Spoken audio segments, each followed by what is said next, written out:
On this episode of the Bronze Medalist podcast, we talk about The Record by Boygenius.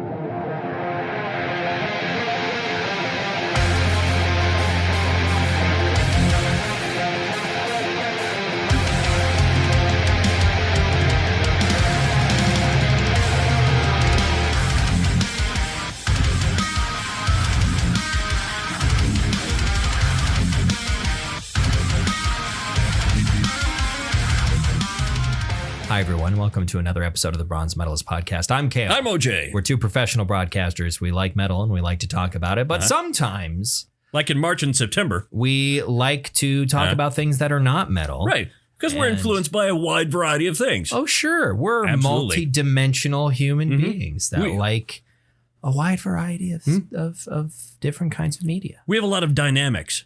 Yeah. Our favorite word. And today we're going to be talking about the newest Boygenius album. It's the only Boygenius album. Right. They have an EP? Yes. Yeah. But we're definitely talking about it. Yeah. And we definitely both listened to it. This episode is a day late. Yeah. Because somebody listened to the wrong album because they thought it was his week. Yeah, and I don't know what the hell's wrong with me. We got about this far, or we got into the intro of the episode, hit record, started doing the episode, and he gives me this look when I say the name of the album and the band, like, oh no.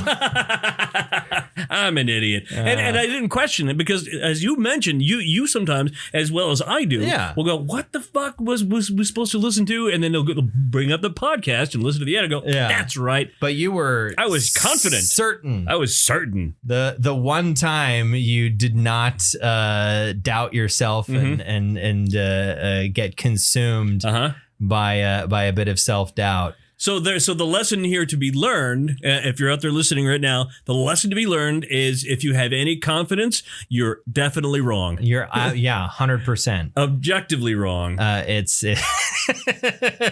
always doubt yourself. Everything you know is incorrect. Never believe in yourself ever. Yeah. If you think you know something, you're wrong. Exactly. That's the message that I want to send to the youth of today. To the youth of today. If you're growing up, give up. I mean, it's definitely healthy. I think it's healthy to have a little bit of self-doubt. And skepticism. And question your own beliefs. Absolutely. But at a certain point, you need to have a little bit of confidence in yourself. I had this discussion with the manager at my night job. I'm working a night job now. And I said, that is, I think, one of the largest problems with our society and our culture now is too much goddamn unearned confidence. Too much. People believe in themselves too much. Yeah, way too much. They're coming out, they're saying things like, I know that this is true. I'm like, why? So you explain to me why you know that to be true. How do you know it's true? Yeah. Well, do your research. Oh, fuck you. I can look up anything on the internet and find the thing that agrees with me. Yeah. If you're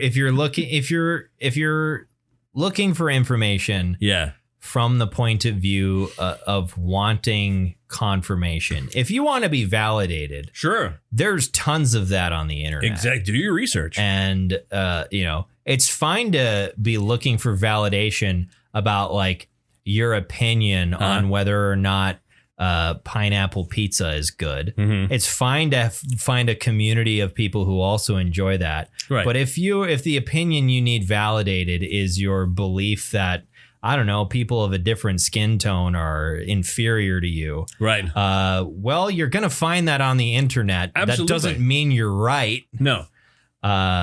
So, yeah. It doesn't. This got weirdly political very quick. It did, strangely. But I can't believe you're talking about pineapple on pizza. You just turned everybody away. Is all you did just now. If you like pineapple on your pizza, you are subhuman. What if you like pineapple on your sub? You're an animal on your sub? Yeah, then you're a pizza human. Oh, I thought you were talking about like a submarine sandwich. Yeah. And yeah, no, I know. No. I can't imagine putting pineapple on. Like juicy fruit does not belong on bread. You mean like the gum? Yeah. No, that belongs on bread. Okay. Have you never ate a juicy fruit sandwich? I tell you, I have not. Well, you're missing out. I surely am. You're missing out. I've had a Big Red sandwich. Everyone loves gum with their bread. Especially if it's in a wad. Yes. Well, that's the key. That's what you gotta right. Unwrap like 50 individual pieces of juicy fruit. Chew them. Put them all in your mouth. Chew them up until they're in a wad. Get some bread. Take the wad out and squash it and stretch it till it's flat and covers the whole piece of bread. Put another piece of bread there. There you go. Because to hell with mayonnaise. Juicy fruit sandwich. Juicy fruit sandwich. Put it on a nice hoagie bun. Go ahead and eat up. Do you like yours toasted or not? Yeah, I prefer mine toasted. Monster. For sure. Some people just live their lives being wrong the whole time. I suppose. And I'm sorry that's what you have to go through. I enjoy a real man enjoys an untoasted juicy fruit gum sandwich. There we go. There we go. Bringing some no true Scotsman energy into this chewing gum sandwich discussion. Oh my god. Oh boy. So how you been? I'm okay. I guess. Yeah. I guess I'm okay. You are okay. You're okay? Sure. All right. We're slightly different because I'm OJ. I've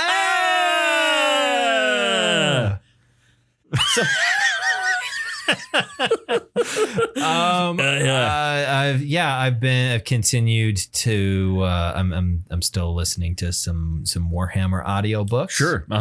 And I'm currently figuring out what my strategy is going to be, because there's this weird, in the middle of the series that I'm reading, which is the Horus Heresy series. Sure. There is a stretch of books that are all narrated by the same guy.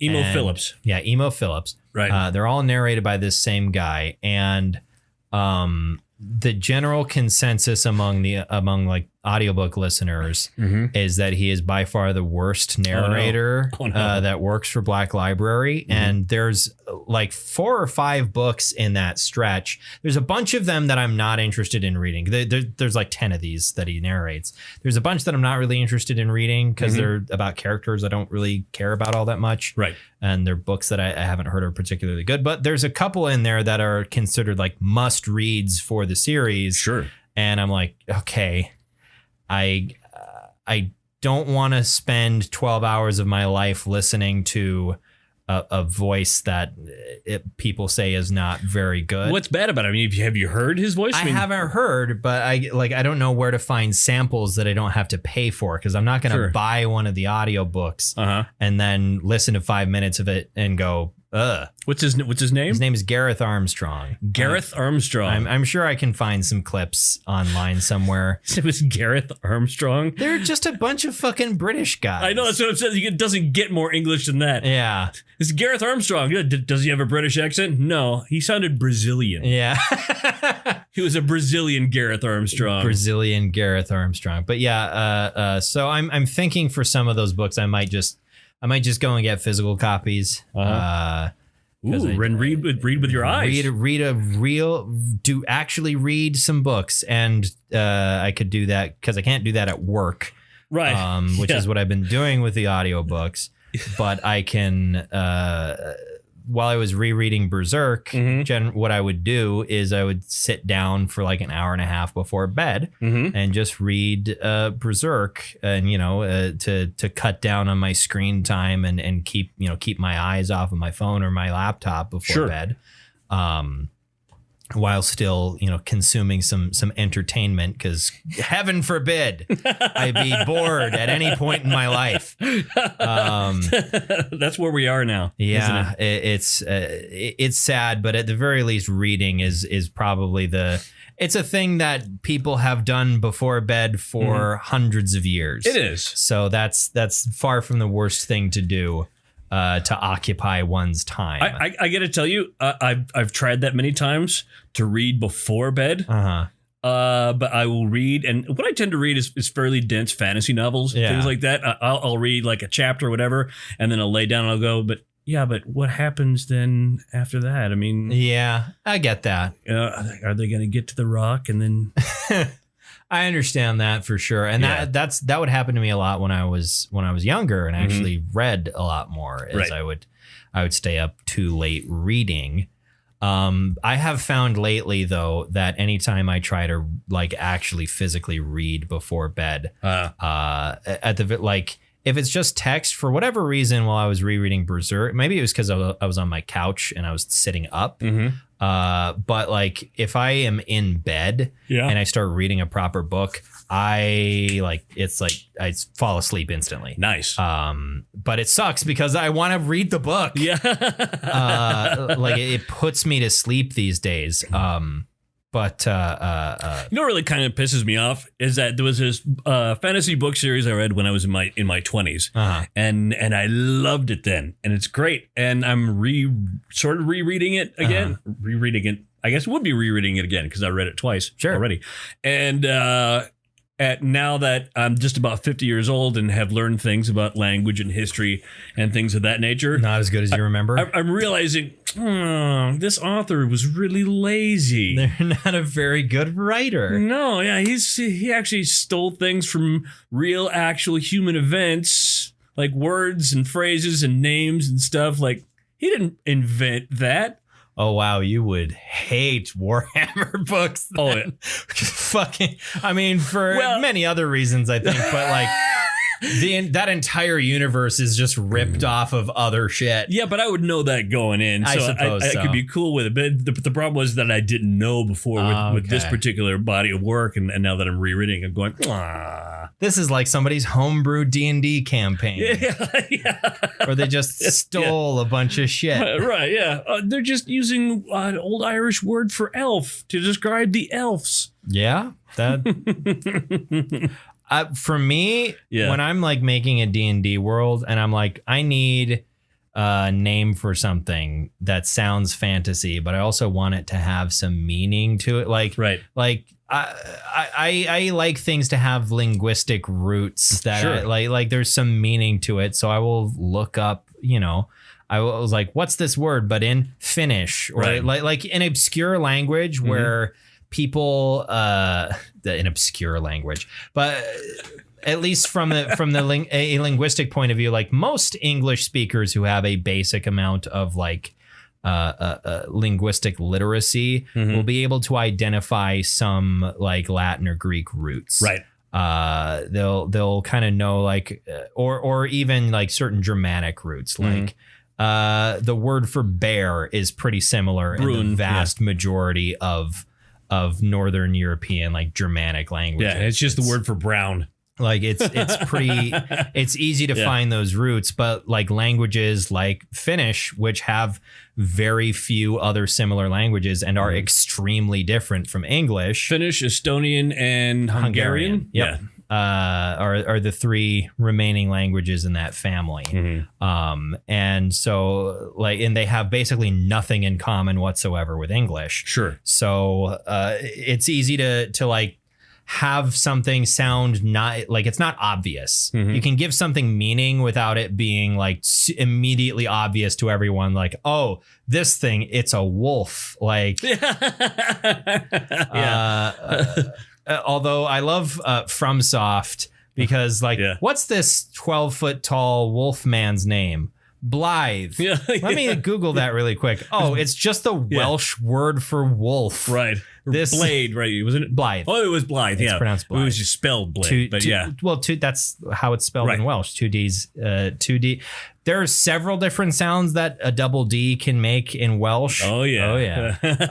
There's apparently several different sounds that God damn it. But TH is one of the sounds that two Ds can make in Welsh. But Welsh is, I think, especially if you're from the UK, a little bit of like some Welsh words, I'm sure, are a bit more identifiable. Or if you're just Welsh, right, and probably grew up around at least a couple of people that spoke Welsh. I've used the grape jelly. The grape jelly. Yeah, Welch's. Ah, Yeah. yes. Well, yes. That's definitely what it is. That Welsh grape jelly. It's made with real Welsh grapes. real wolf, real Blythe. Yep. Anyway, so yeah, I'm thinking I'm gonna get some physical copies of those books to Just not read have to slog through. But then it's like, I mean, I guess I could just go back to it. Like I've kind of fallen behind on a bunch of podcasts since I started listening to audiobooks. Right. So I could do that. You listen to podcasts? Yeah. Who does that? It's crazy. But yeah. So I could go back to doing that while I'm getting through, because I'm sure it will take me way longer to get through these physical books than it will to listen to the audiobook. Mm-hmm. I don't think I've ever been a particularly fast reader. Mm-hmm. I've always, like, throughout school, I always scored extremely high for reading comprehension in standardized tests. Mm-hmm. And I think it's because I'm an extremely thorough reader. Mm-hmm. Like I will like reread a paragraph several times to make sure I understand what it says. I do that too, but I do that because I have a problem. I have an issue, and this happens to me in my professional life. Is that I will begin reading like a news story, I'll begin reading a book or an article or something like that, and my brain will forget that I was reading. Yes. And start thinking about something else. But my eyes will continue to scan, and then I'll go, You cannot do that. That happens to me a lot. So I have to go reread the whole thing. That will happen to me in the middle of reading stuff on the air. That's what I'm saying. Yeah. I'll do that on the air. Good thing we record our stuff. Although I think it would be helpful if I did it live. Because the pressure of doing it live helps keep you focused. Right. Exactly. You're like, a bunch of people will hear me if I fuck this up. Mm-hmm. So don't fuck it up. Exactly. Actually focus for once in your life. For 90 seconds. Just all you gotta do, man. Keep your attention on this thing and this thing alone. Yeah. It's rough to do that. Just doing voice tracks, it can be difficult to stay focused. Right. Yeah. And I'm still haven't finished Baldur's Gate 3. Okay. Which is out on PS5, by the way. Oh, it's September, isn't it? Yeah. God, don't tell me that. Apparently the PS5 version of it is actually reviewed higher than the PC version did. Fuck, now I have to go buy it. Is it $60? I'm sure it is. It's a new game of a large stature and scale. Mm-hmm. Is it a big game? Is it optimized well, or is it? Apparently, it's optimized pretty well for PlayStation. Okay. Good, because PS5 games that are made specifically for PS5 and not PS4 at all. Yeah, those you can't put on an external drive. Yeah, it is. Well, I mean, by optimized you meant how big is the file? Yeah, that I don't know. Okay. I have no. I presume probably pretty fucking big. But it's a really big game. But it's a really big game. When I heard optimized, what I was hearing was, does it play well? Okay. Like, is it going? What I was thinking is like, is the frame rate going to be absolute dog shit all the time? Right. Well, sure. Is it going to crash a bunch? Is it going to be really glitchy? Because I was trying to replay Ragnarok on the PS5, the PS5 version. Yeah. So I could do that, and it crashed my system several times. I feel like something's wrong with that. I mean, it was a refurbished version, wasn't it? It was a used one. Well, yeah. When I first turned it on, it had some little girl's name that was still signed into it. It must there must be something wrong with it.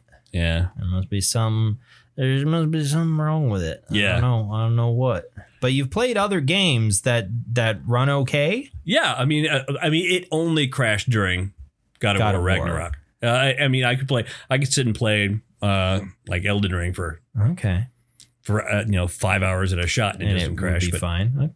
I don't know what to tell you. Or Donut County. I don't know what to tell you. The one thing that I have heard about the PS5 version of Baldur's Gate is that though it runs really well, it cheats a little bit in the sense that like it is the frame rate is apparently locked to being pretty low, which doesn't matter for that type of game. Like the frame rate's not really important for a top down RPG. Was it like just 30 FPS or I think it was 24 actually. 24 really?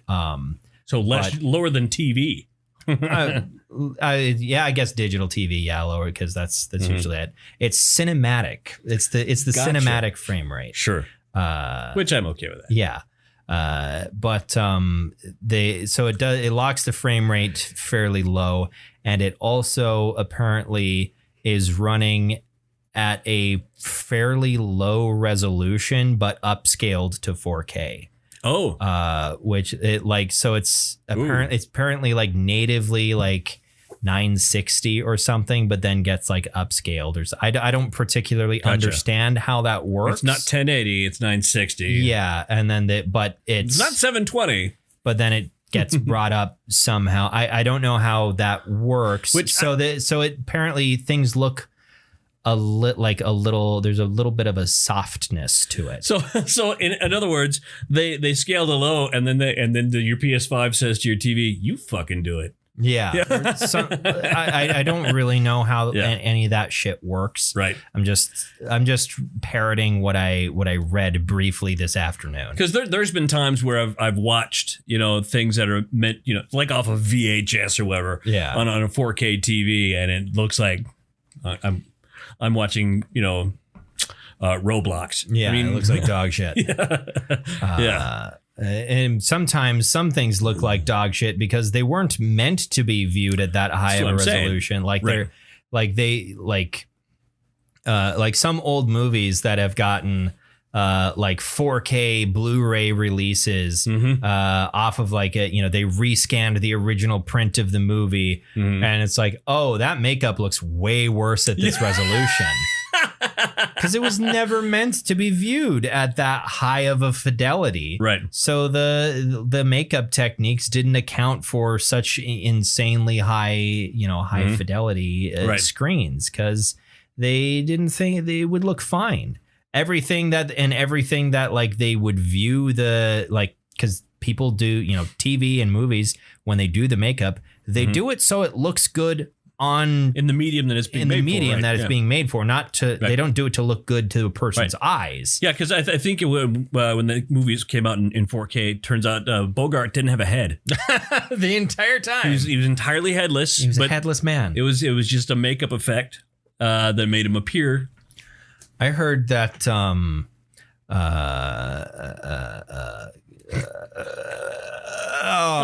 wanted to do it. I couldn't think of like a famous old timey actor. Orson Welles? I don't know.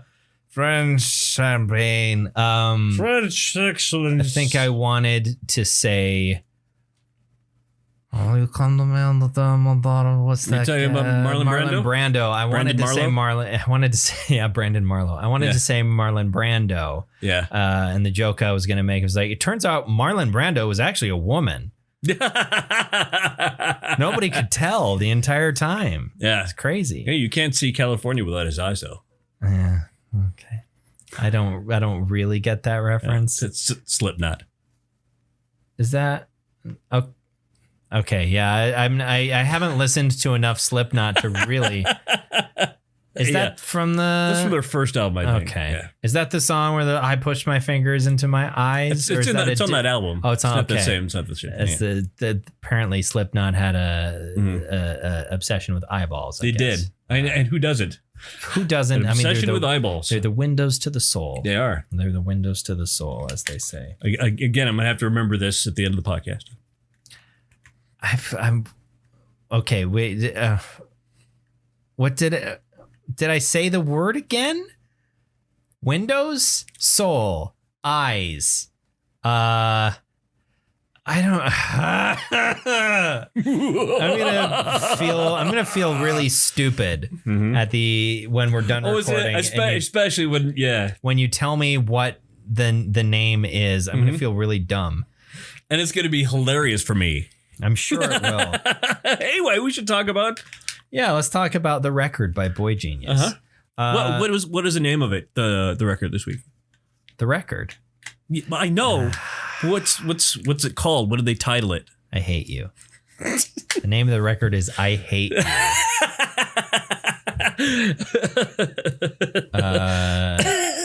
So Boygenius is an American indie band consisting of Julian Baker, Phoebe Bridgers, and Lucy Dacus. Yes. They got together originally and started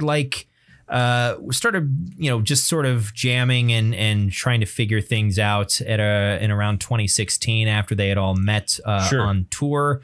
There are three women who are all around the same age. I believe the youngest is Julian Baker's 27. Sure. Then I think Lucy Dacus is 28 and Phoebe Bridgers is 29. So they're all around the same age. They all started touring around the same time and working together. And they decided they wanted to be in a band together.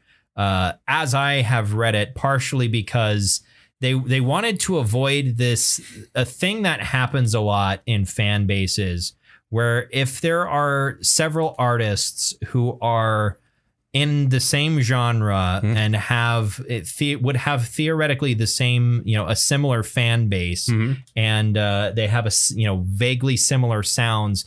Especially if they're female, people have a weird tendency to pit them against each other and act like there's some sort of big competition. And they were like, hey, let's all just be in a band together and make music together. Right. And dispel this idea that there's any sort of competition between us. Right. We're colleagues. We're colleagues and we're friends. Let's just make music together. Exactly.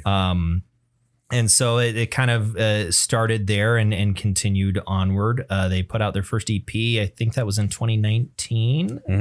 And it took a little while, but they find some, there was some things that happened between now in 2018 between 2018 and the current year. I don't remember what happened. Yeah. Explain it in detail. I honestly don't remember it either. I don't remember because I was really drunk for the whole thing. It felt like it took an eternity, but also March 2020 feels like a week ago. Yeah.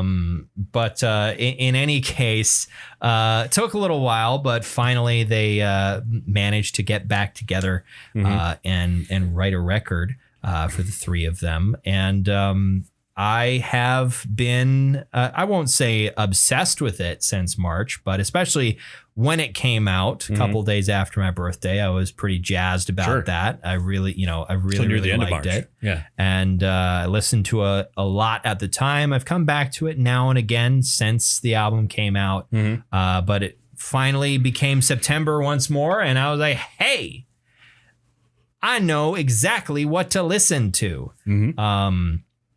And I've been independently a fan. I think Julian Baker, out of the three of them, is the one that I was introduced to first. Gotcha. I think I was in college at the time, and I came across Julian Baker's first album, which I think that came out. I think her first music, not her first album, but at least her first music release came out when she was 17. I think.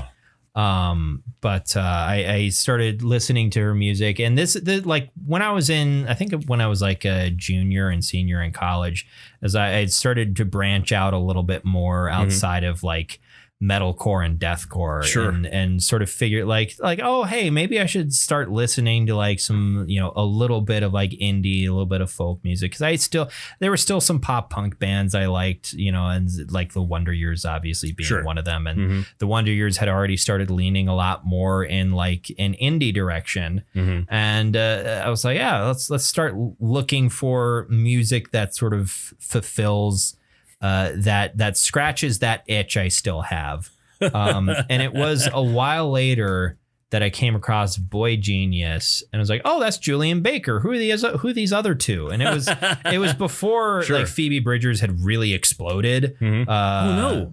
Yeah, Phoebe Bridgers exploded. Man. It was a tragedy. Just so you know, that's on my list of acceptable ways to die. Is exploding. If I physically explode, that's pretty badass.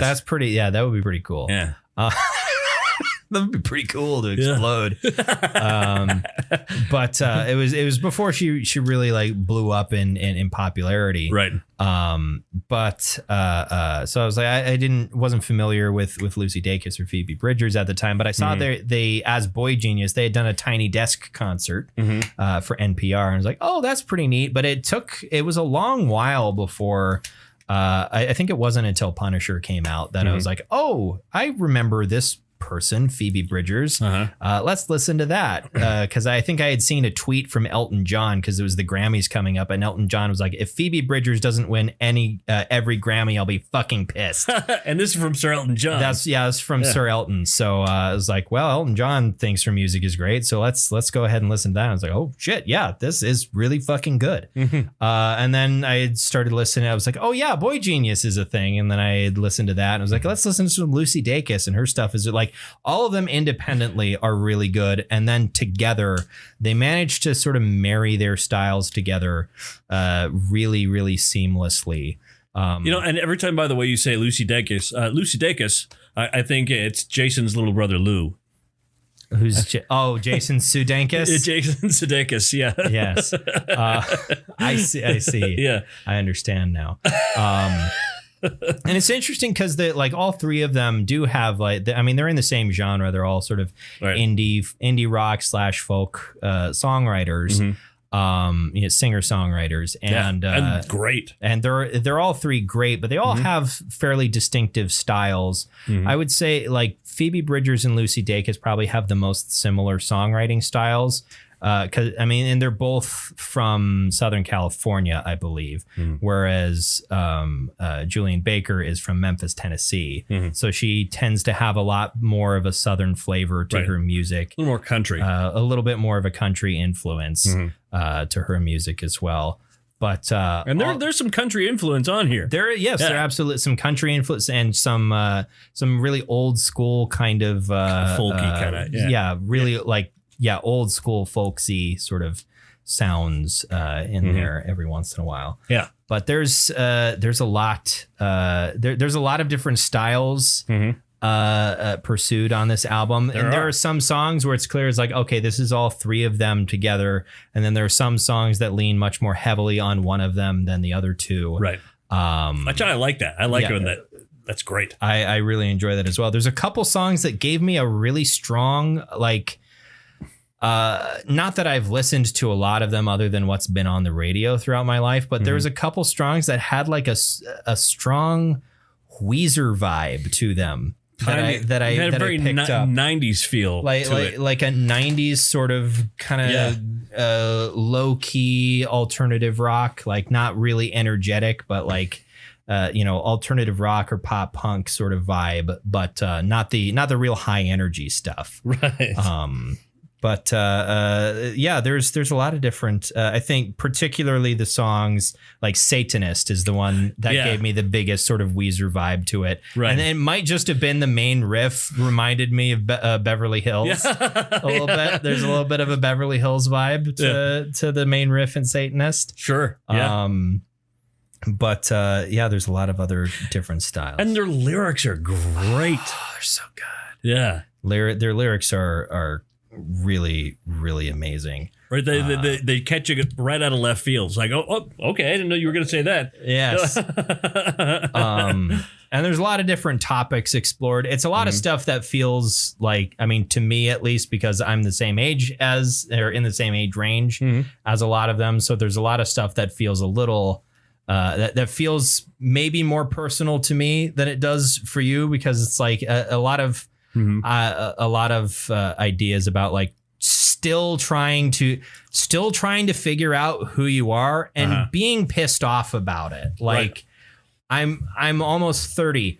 Why have I not figured my shit out yet? Like, why can't I? And you're looking at me going like, I got some bad news for you. Bad news, buddy. Yeah. The song $20 as well is one that took me a little bit to figure out. What I think it's about is the agony of being in your 20s right now, of wanting to enjoy yourself and have a bit of fun, and then going, oh, I'm not allowed to have fun because everything sucks and the world is dying. I can't have fun in my 20s anymore. And like the end, towards the end of the song, there's, all three of them singing over each other, and slowly louder and louder and louder in the mix is Phoebe Bridgers asking for $20. Like you are, trying to be out on the town and have some fun. And then you see a homeless person that needs some money and needs some help. Yeah. And they could really use some money. And it really kind of brings the mood down. And you're like, oh, yeah, real problems exist. And I could be helping with them. And I'm not allowed to enjoy myself in this world. There's a lot of ennui expressed in this album. I think. Yes, there is. In many different ways: professional ennui, emotional and romantic ennui, and it's the sort of thing where I feel like that must be a tough subject or a tough feeling to try and convey in a song, because if you are in the throes of that emotion, by definition, it's hard to do anything. Right. It's hard to actually make anything productive out of that feeling. Here's a funny thing. When I used to write and make music back, many years ago. Yeah. If I had anything that was reflective of that particular feeling, that ennui, I tended to put it in a song that was really energetic and happy. Yeah. Because that's the only way I can do it. There's no, if I actually make a song with the mood that I'm trying to convey here, it's going to end up being just a horrible slog. It's going to be a horrible slog, and then B, by the end of the day, I'm going to be in the corner unconscious with piss in my pants, just falling apart. Yeah, as a human being. Yeah, I have to tell you in this manner so I can actually tell you. Yes, something about the dissonance there just makes it easier. Yeah, I think to actually like get it across and make something of it. I think so. Does this album slap? It slaps in that it's great. Yeah, to listen to. Yeah, it slaps in the colloquial term. It's not it's not like a banger. But it's There's a couple songs that maybe I would describe as bangers for most of the way through. There's a couple of songs that I would really not describe as bangers. No. There's a couple of songs that make you want to curl up into a ball.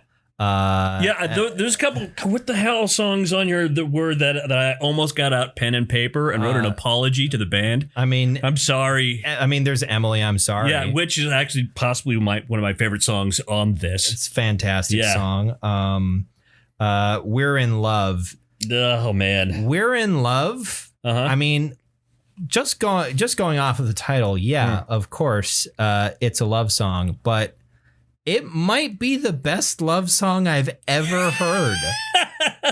It's incredibly like tragic, but it's also extremely sweet and heartfelt. And it just might be one of the best love songs I've ever heard in my life. This idea of like feeling feeling so like manic and feeling insane and like going on this rant about like past lives, and your partner just being like, yeah, okay, all right, just like listening, and eventually kind of saying like, hey, well, if that's the case, then I'll be coming back around too, and providing some comfort and some reassurance. And it's really good. Well, they kind of almost do that same thing in Cool About It. Yeah. Yeah. Cool. Yeah. Cool About It. Cool About It is so, cause like the first verse is Julian Baker. And like, I feel like the first two verses are not particularly down, and then Phoebe Bridgers opens up in the third verse with one time I took your medication. Yeah. And it was like, whoa, the vibe changed. Then I had to pretend I couldn't read your mind. The vibe changed quick. Holy shit, Phoebe. Yeah. Like the first, that meme where it's like the three heads of King Ghidorah. or Ghidorah or whatever. Sure. Yeah. Where it's the two heads that are like menacing. That's the one head that's like derpy. It's that, but the first two heads are just like a completely normal sort of expression. Yeah. And then the third head is like, the vibe changed so much in the third verse of that song. There's a couple of really funny lines on here too. For example, in the song Leonard Cohen, which is also pretty like it's a sweet song. It's another song that's fairly sweet, but there a subtle diss on Leonard Cohen. They're talking about the quotes like there's a crack in everything. That's how the light gets in. And Lucy Dacus going like, I'm not an old man having an existential crisis writing horny poetry in a Buddhist monastery. But so that's a subtle diss against Leonard Cohen. I mean, it's not wrong. It's not wrong for the latter part of his life. Yeah. But yeah, there's a lot of I love pretty much every song on this record. I think the only one that I skip, or not that I skip it very much, but I think I'm not super fond of Anti-Curse. I think I sometimes will skip past that one. Sure. And nothing from Revolution Zero really jumps to my mind just thinking about it off the top of my head. Nothing from there. Like they're probably the weakest songs on the album from at least from my point of view, but that doesn't mean they're bad by any means. It just means that they're not quite as remarkable as every other song on the record.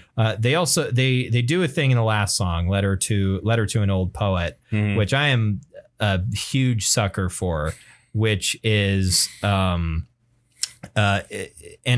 do an interpolation of the song Me and My Dog from their EP, and also do lyrical callbacks to that song.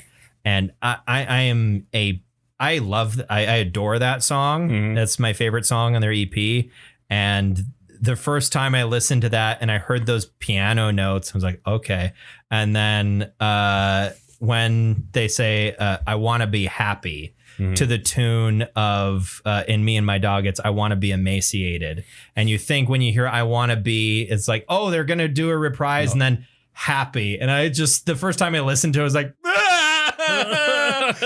me too. I also want to be happy. But I'm not. I got bad news for you, buddy.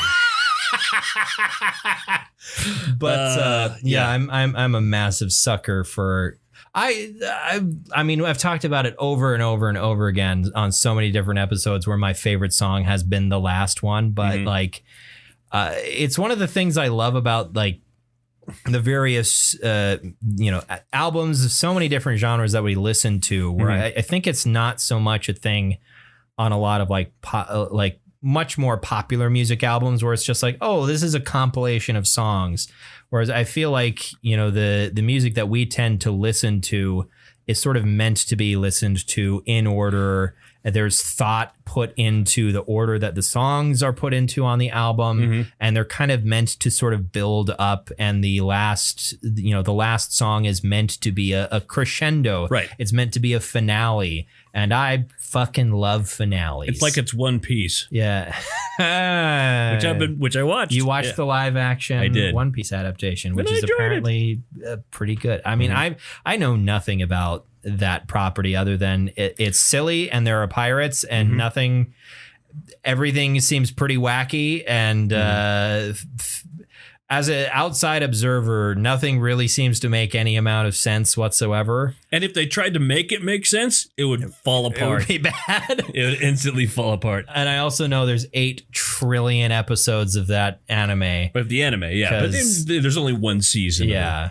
And it's a manga that's been running probably since the beginning of time. I don't know. Right. Yep. But since just after the Big Bang. Since just after the Big Bang, when the invention was still dense and the hot. invention of paper. Yeah.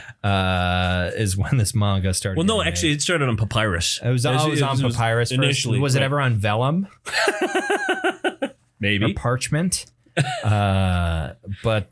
And anyhow, back to the record by Boygenius. What's the name of it? I hate your guts. I mean, this album has a 90 on Metacritic. Yeah, which I think it definitely deserves. What is your favorite song on the album? If you had to name one, I think it is either Emily, I'm Sorry, or actually Strong Enough. I really enjoyed that song. I put Not Strong Enough as my favorite too. Yeah, it's catchy, but also it digs in a little deep. Right. It catches you with the music and then stabs you in the heart. Kinda. Exactly. Yeah. I couldn't choose, so I did put Not Strong Enough. I also put We're in Love, and I also put Letter to an Old Poet, just because I really cannot choose. But is Not Strong Enough is a song for any mood. The other two are like, you're gonna, if you're not already in this mood, you're gonna be in the mood right by the time the song is over with, and you need to be okay with that going in. Right, you need to be okay with the idea that this song is going to alter your mood, and maybe not in a positive way. Some indie music is a lot like an indie movie. Yeah. You're gonna have to be okay with feeling some uncomfortable things. Have you ever watched that movie? Is it called Ghost Story? I don't believe so. No. It's got I think it's Rooney Mara and is Rooney Mara the one that got pushed in front of the subway, or is that Kate Mara? Wait, did Kate Mara get pushed in front of a was that in a movie or in real life? What are you talking about? Oh, I'm talking about from Kevin Spacey pushed her in front of I'm talking about what the hell's the show? It was on HBO. Oh, House of Cards? House of Cards, yeah. Okay, I haven't watched House of Cards, so I didn't get that reference. Okay, sorry. But anyway, it's a movie called Ghost Story, and it's got Rooney Mara and Casey Affleck. Okay. And they're this married couple, and Casey Affleck dies. Oh, that story where he has to wear a sheet or whatever. Yeah, he's a ghost for the rest of the movie. Right, and he's it's just Casey Affleck standing there in a white sheet. Yeah. And that movie makes you feel some uncomfortable things. Does it? It's a movie about a dead person, and he's rooted, like he's stuck in the house. He can't leave, and his wife is, horrifically grief-stricken. So she moves out of the house. And she leaves behind this note in a crack in the wall, but he can't get to it to read what it says. And so he spends many, many years trying to, as a ghost, get this note out of the crack in the wall, and various different people move into the house, and eventually gets demolished. And it's and he can't interact with anybody, right? He does end up like, there's a family that moves in. Is it Manchester by the Sea? No, that's the movie's called Ghost Story. Is it Ghost Story? Or like A Ghost Story, right? Yeah. From Ott 17. Yes, but he does end up like haunting this house. And there's like this family that moves in, and he gets like angry at one point and scares them, and they move out of the house. So he can interact a little bit, but it's very limited. And there's a ghost in the house across the street that he kind of makes friends with. And they sort of stand in the windows across from each other and occasionally say, they don't talk, but like there's text on the bottom of the screen. So they talk to each other in subtitles. Yeah. It's a weird like indie art movie, but I genuinely liked it quite a lot. I think it's all in, I don't think it's even 4:3. I think it's 1:1. I think it's just square. Really square. It's a square movie. I think the format is just square. It's 8mm. Maybe it was 4:3. I don't. It's square-ish. Right. If it's not square, it's close to square. But I don't know. I liked it quite a lot, and it popped into my head as a sort of it's very melancholy. It's an extremely melancholy film. There's also a scene. It is completely unbroken. There is no dialogue. It's very uncomfortable because it's Rooney Mara getting back from the memorial service for her husband, loaded down with food, because that's what happens at memorial services. Right. Everyone brings you food. So she's got a shitload of food and she sets it down and she just opens up this pie, and it's just one, I think, 7-minute long unbroken shot of Rooney Mara absolutely demolishing this pie. Like eating it, or eating it just emotionlessly with like zero, because she's just like, shell shocked with grief. She's like ravenously eating this pie, and it's just a 7-minute long unbroken shot of this grief stricken woman. Your phone keeps falling. It keeps falling. I always leave it on the arm of this chair. Do you have a ghost in your apartment? There's a table right here you could set it on. Yeah, but that's farther away than here. Use your other hand. Use your right hand. I don't use my right hand. That's only for shaking people's hands and doing business deals, exactly. Sir. Everything else I do with my left. That's for waving from the parade. Anyhow, what medal do you bestow upon The Record by Boygenius, like Maz Kanata to Chewbacca? Well, as I want to listen to it on the way home again, I think it gets a gold. Yeah, it's 100% a gold for me as well. I adore this album. I think it's fantastic, and I think everyone should listen to it. And this is one of those recommendations where I really think just about everyone would enjoy it. Right. Your mom would like this. Potentially. Your kids might like this. I don't have. Well, okay, you, the listener, your mom and your kids might. Well, that's what I was talking about. I only have one of those. I only have a mom. Right. So I can't recommend your dad is gone now. So. No, he's not. Oh, no, he's not. He's fine. Not. He's fine. What? Okay, what's the mystery?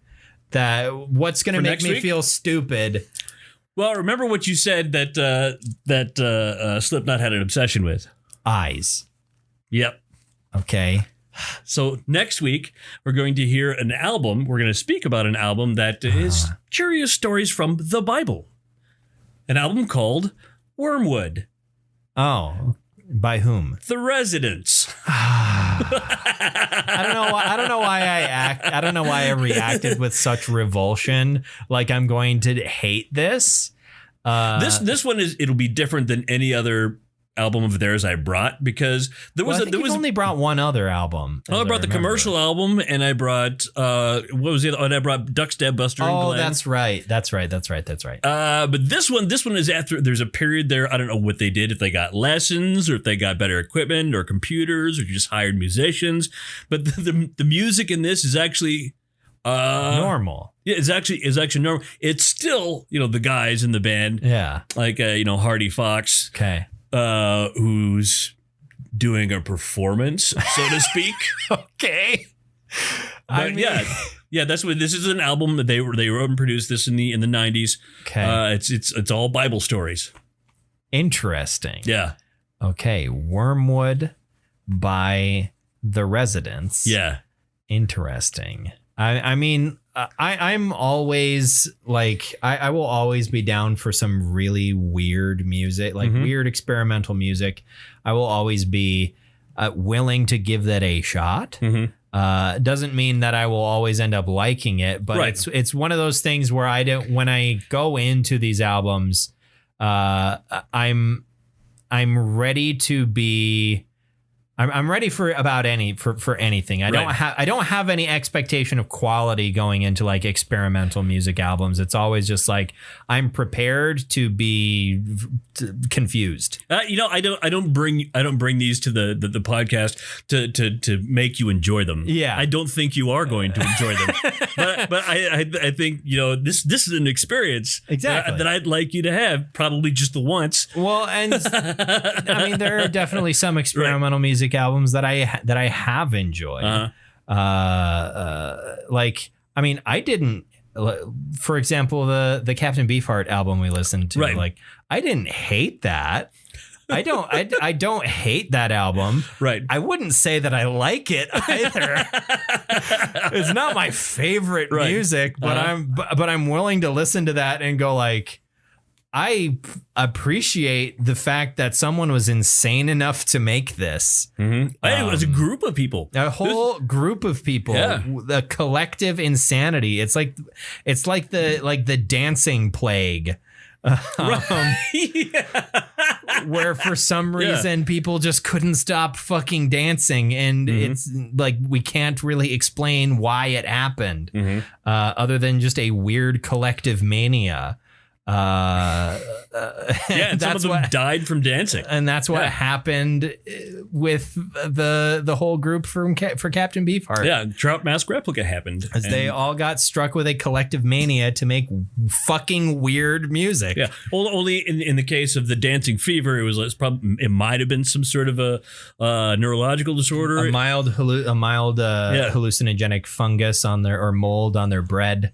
Well, actually, it's probably the same with Captain Beefheart. But they knew it was there. Right. They paid money for it. They bought that from somebody. That hallucinogenic fungus was in a baggie. Yeah. It had been grown in a cardboard box in the corner of somebody's bedroom. Or a fish tank. Tank. So, you seem like you know a lot about this. I mean, no.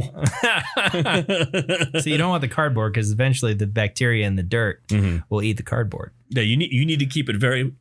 mushrooms can get sick fairly easily if you... suppose. Yeah. I mean, so I understand. Yeah.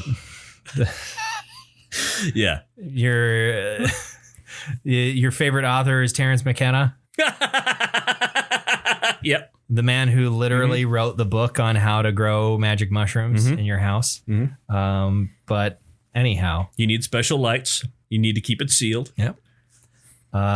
So next week, what was the name of the album? It was Wormwood. Wormwood: Curious Stories from the Bible by the Residents. Yeah. Okay. I'm excited to hear some Bible stories. Okay. Through the massive eyeball lens of the Residents. Indeed. I'm sure it will be just as I remember them from Sunday school. Nope. So until next week's episode, why don't you go ahead and follow us on social media, including Facebook and that other thing that used to be a bird.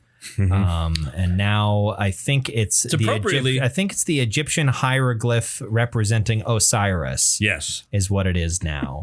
So it's a man with a bird's head. That's Osiris, right? Is it? It's a man with a falcon's head. All I know is Osiris thought me mad. I think that's Osiris. Yeah. Or just to go ahead and follow us or subscribe to our feed on whatever service you're using to listen to us on right now is. Yep. That was a sentence. Those are words. You very much for listening to another episode of the Bronze Medalist Podcast. I'm Kale. I'm OJ. Congratulations.